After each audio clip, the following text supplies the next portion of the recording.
Hi friends, કેમ છો? મજામાં? હું છું ઈના પટેલ. સ્વાગત છે તમારું મારી ચેનલ ફ્રેશ વીશમાં. આજે બનાવ્યું છે આપણે કારેલાનું શાક. અને કારેલાનું શાક જો ચોમાસાની અંદર જો વીકમાં એક વખત ખાવામાં આવે ને તો ધારો કે ઇમ્યુનિટી પણ સારી રહે છે અને ઓછા બીમાર પડીએ છીએ. પણ ઘણા લોકોને શું હોય છે કે કારેલાનું શાક ભાવતું નથી હોતું, તો એના માટે આ ખાસ ટિપ્સથી આપણે આ શાક બનાવ્યું છે.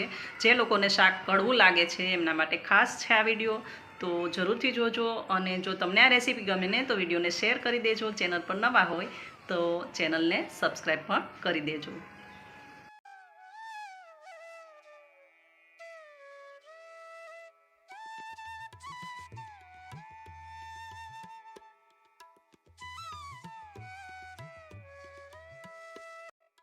તો ચાલો ફ્રેન્ડ્સ, રેસીપી સ્ટાર્ટ કરીએ. તો અહીંયા મેં કારેલા લીધેલા છે અને આ કારેલાને આપણે આ રીતે કટ લગાવીને કટ કરી લેવાના છે. મતલબ આગળ પાછળનું ડંઠલ કાઢવાનું છે, ઉપરની છાલ બિલકુલ ઉતારવાની નથી. એ રીતે હું તમને બતાવીશ કે તમારું જે કારેલાનું શાક છે એ ક્યારે પણ કડવું નહીં થાય. અને જે લોકો નહીં ખાતા હોય ને એ પણ ઓછે ખાશે. તો જો આ રીતે આ બધા જ કારેલા આપણે કટ કરી લઈશું અને ત્યાર પછી આગળ આપણે બીજી પ્રોસેસ જોઈશું.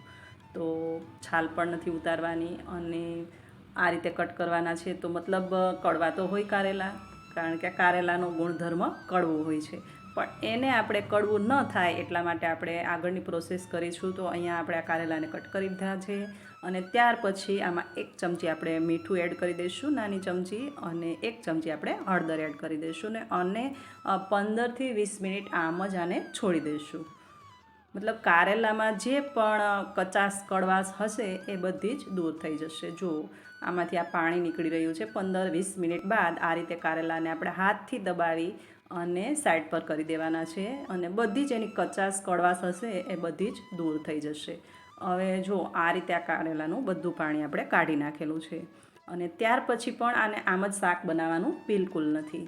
હવે આ પાણી આટલું કારેલાની જે કડવાશ હતી એ દૂર થઈ ગઈ છે, પણ તો પણ એમાં જે કાંઈ બિયા છે, આ તે કડવાશ છે, એને પણ હજુ આપણે સ્કીપ કરી દઈશું. જુઓ આટલું પાણી આમાં નીકળેલું છે. હવે બીજા પાણીની અંદર આ કારેલાને આપણે વોશ કરી લેવાના છે અને વોશ કરી અને પાછું જે પહેલી પ્રોસેસ આપણે કરી એ જ રીતે આ પાણી આપણે કાઢી દઈશું. એવી રીતે 2 થી 3 વાર તમારે અલગ અલગ ચોખ્ખા પાણીની અંદર કારેલાને વોશ કરી દેવાના છે.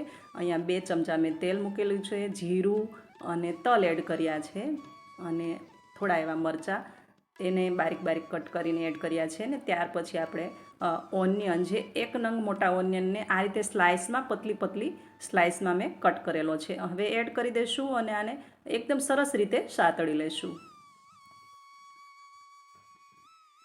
હવે આ બધું બરાબર શેકાઈ જાય, મતલબ ઓનિયન છે એ બરાબર શેકાય, સતળાઈ જાય, ત્યાર પછી આપણે આમાં કારેલા એડ કરી દઈશું.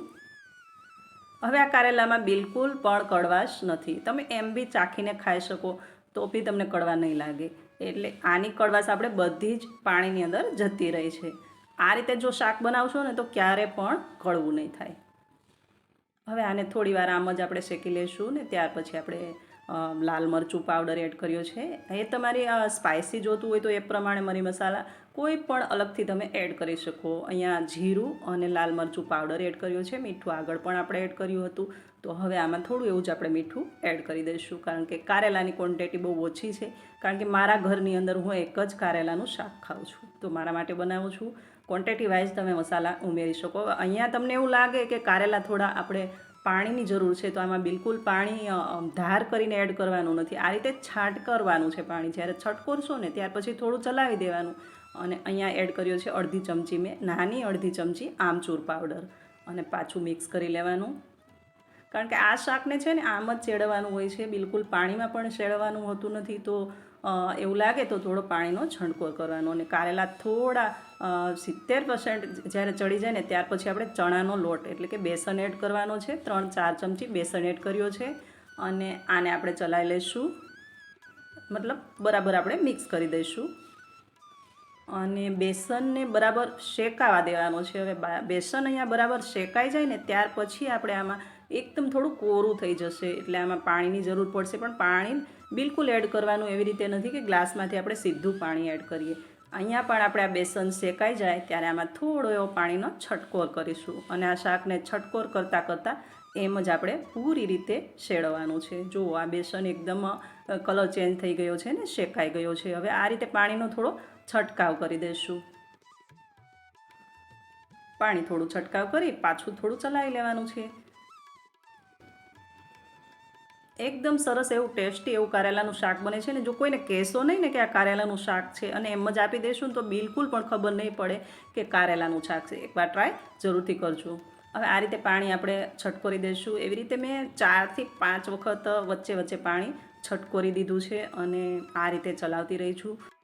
હવે મરી મસાલા તમારા અકોર્ડિંગ તમે એડ કરી શકો. મેં અહીંયા આમચૂર પાવડર, થોડી એવી ખાંડ અને ધાણા જીરું પાવડર, લાલ મરચું પાવડર અને થોડું એવું નમક એડ કર્યું છે. એક્સ્ટ્રા કોઈ પણ મસાલા તમે એડ કરી શકો. આ રીતે પાણીનો છંટકાવ કરતાં કરતાં આપણે પૂરું શાક તૈયાર કરી લીધેલું છે. એકદમ સરસ એવું કારેલાનું શાક બનીને તૈયાર થાય છે. તો આ ટિપ્સ ફોલો કરશો તમારું શાક ક્યારેય પણ કડવું નહીં બને.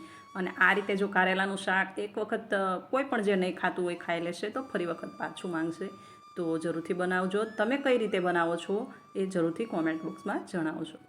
તો તૈયાર છે આપણું આ કારેલાનું શાક. કડવા કારેલા પણ શાક બિલકુલ કડવું નથી. અને રેસીપી ગમે તો ગ્રુપ વાઇઝ શેર કરી દેજો. અને જો ચેનલ પર નવા હોય તો ચેનલને સબસ્ક્રાઈબ કરી દેજો અને મને થોડો સપોર્ટ કરજો. Thank you for watching.